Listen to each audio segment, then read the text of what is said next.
On va corriger le devoir maison numéro 5, celui sur les abeilles. Donc première question, tracer le nuage de points. Donc vous avez dû avoir quelque chose qui doit ressembler à quelque chose comme ça. Donc là on met le temps, là on met le nombre d'abeilles. Je vous ai mis les moyennes mobiles dans l'annexe 1. Question, pourquoi j'ai fait des moyennes mobiles d'ordre 5? J'ai fait des moyennes mobiles d'ordre 5 parce que j'ai une période de 5. Donc évidemment, là j'ai 1, 2, 3, 4, 5. 1, 2, 3, 4, 5. J'ai toujours un motif de 5 points qui se translate. Donc j'ai donc des moyennes mobiles d'ordre 5. Donc j'ai donc calculé, c'est donc pour ça que j'ai calculé mes moyennes mobiles d'ordre 5. Déterminer la droite de régression. Donc sur votre calculatrice, vous avez dû me mettre en liste 1 les valeurs de t. En faisant attention, il fallait démarrer à 3. Et en liste 2, les moyennes mobiles. Et vous avez réussi à avoir cette équation de droite. Donc la moyenne mobile va être égale à 6t plus 900. Donc voilà pour votre équation de droite. Une fois qu'on a l'équation de droite, on doit calculer les coefficients saisonniers. Évidemment, comme votre enseignant est super gentil, il vous a déjà donné 3 valeurs et vous aviez plus que 2 valeurs à calculer. Je vais donc détailler le calcul pour la première valeur, donc le coefficient saisonnier à 8 heures. Donc pour trouver le coefficient saisonnier à 8 heures, je fais les rapports à la tendance et je prends uniquement les rapports à la tendance qui sont pour 8 heures. Donc celui-là, donc là 8 heures, 8 heures, 8 heures, 8 heures, 8 heures, 8 heures, 8 heures. Et une fois que j'ai tous ces nombres-là, je vais en faire la moyenne. J'en fais ma moyenne. Je fais la moyenne de mes 7 rapports à la tendance et je trouve que mon coefficient saisonnier pour le rapport pour 8 heures, c'est 0,02. On a vu en cours que la moyenne de tous les coefficients saisonniers doit faire 1. Sachant que je vous en ai donné 3, que vous en avez calculé 1, pour avoir le dernier, je vais tout simplement utiliser le fait que la moyenne des 5 va faire 1. Donc la moyenne des 5 coefficients fait 1. Donc le deuxième coefficient saisonnier sera donc égal à 1,71. Pour trouver mon 1,71, j'ai utilisé le fait que la moyenne des 5 coefficients faisait 1. Alors après, je vous ai demandé d'estimer le nombre d'abeilles entrant dans la ruche à 18 heures le jeudi de la semaine suivant le relevé. Il faut donc que je calcule la valeur de t qui va correspondre. Donc là, on est arrivé à t égale à 35. T égale à 35 pour le dimanche à 23 heures. Donc je déroule pour arriver au jeudi de la semaine suivante. Donc pour arriver au jeudi de la semaine suivante, je vais trouver ma valeur de t. Sachant que c'est à 18 heures, je vais donc utiliser le quatrième coefficient saisonnier, donc le 2,12. Donc on va avoir quoi comme calcul? La valeur de t pour le jeudi va être égale à 54. Le coefficient saisonnier pour 18 heures est égal à 2,12. Donc pour avoir la valeur de mon nombre d'abeilles, j'utilise mon équation de droite. Donc en remplaçant t par 54 dans mon équation de droite. Donc ça va donc me donner 6 fois 54 plus 900. Donc ça c'est mon équation avec l'équation de droite. Et après, il faut penser à multiplier par le coefficient saisonnier correspondant. Et le coefficient saisonnier correspondant, je vous avais donné, c'était 2,12. Donc on peut donc estimer le nombre d'abeilles à 2595 abeilles à cette date, donc le jeudi à 18 heures.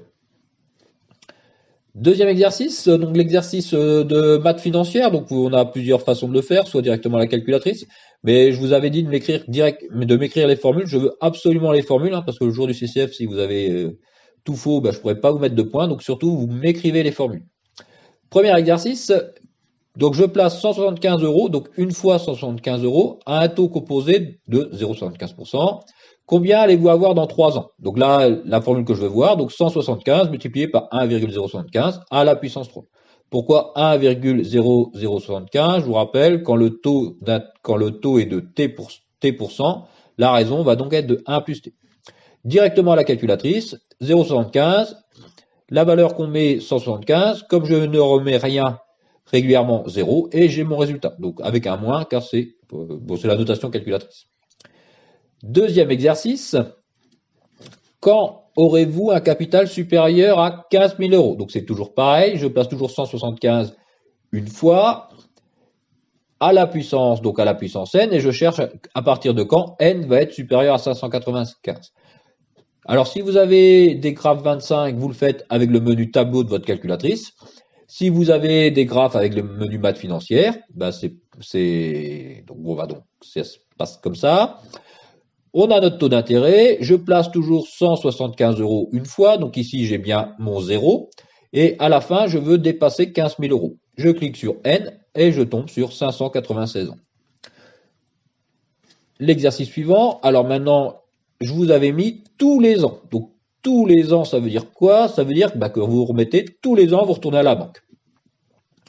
Combien allez-vous avoir dans 3 ans? Donc dans 3 ans, vous placez aujourd'hui, dans 1 an, dans 2 ans et dans 3 ans. Donc vous avez bien 4 fois 175 euros. Comme je place tous les ans, c'est donc la formule de la somme. Donc la formule de la somme, donc 175 à la puissance 4, donc je le répète parce qu'on a bien 4 fois 175, aujourd'hui, dans 1 an, dans 2 ans et dans 3 ans. Donc si vous comptez avec vos mains, avec vos doigts, ça fait 4. Et donc le résultat, 707,91. Directement à la calculatrice. Alors, pourquoi j'ai mis n égale 3 ici, moi? J'ai mis n égale 3 parce que je vais avoir 3 versements. PMT, j'ai 3 versements. Plus mon versement initial, 175. Donc le 3 qui est là correspond à mes 3 versements. Et donc celui-là, les 3 qui sont là, plus celui-là, ça fait bien 4. Je suis en train de chercher la valeur finale, moins 707. Donc on retombe bien sur le même nombre. Alors maintenant, pareil, quand aurez-vous un capital supérieur à 15 000 euros? Eh bien, on fait la même étape.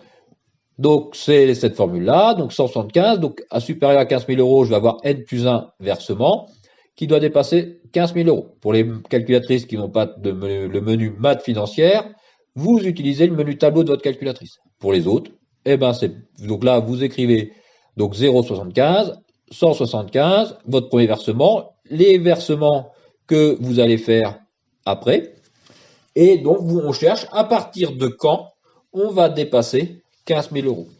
Donc ça va être dans 66 ans. Exercice suivant, vous placez un capital à intérêt composé à un taux annuel de 0,75%. Donc là, je vous avais donné la valeur finale. Je vous avais donné au bout de 10 ans. Au bout de 10 ans, donc vous avez la valeur finale.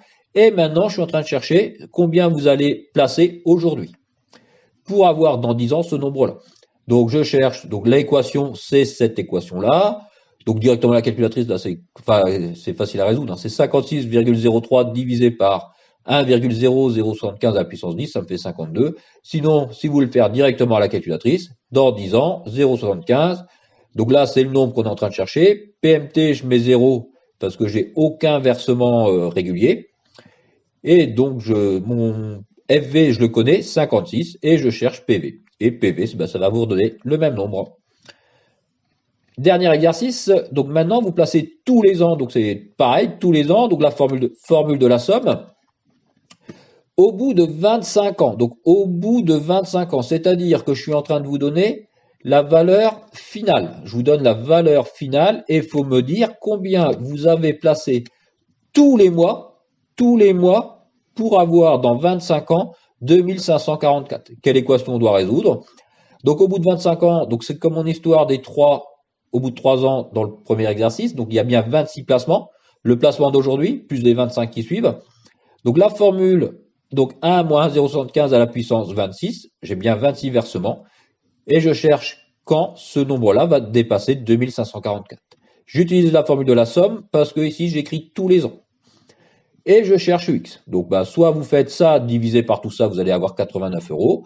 Sinon, directement à la calculatrice, vous avez deux façons de le faire. Là, j'ai mis donc sous cette façon-là. Donc là, soit si vous écrivez 20, donc là on écrit 26, puisque j'ai 26 versements, et je cherche donc la valeur finale 2544, et je cherche quand est-ce que je vais combien je vais placer. Donc là, on cherche PMT. Donc PMT, je rappelle, c'est combien vous mettez tous les mois. Voilà pour cet exercice.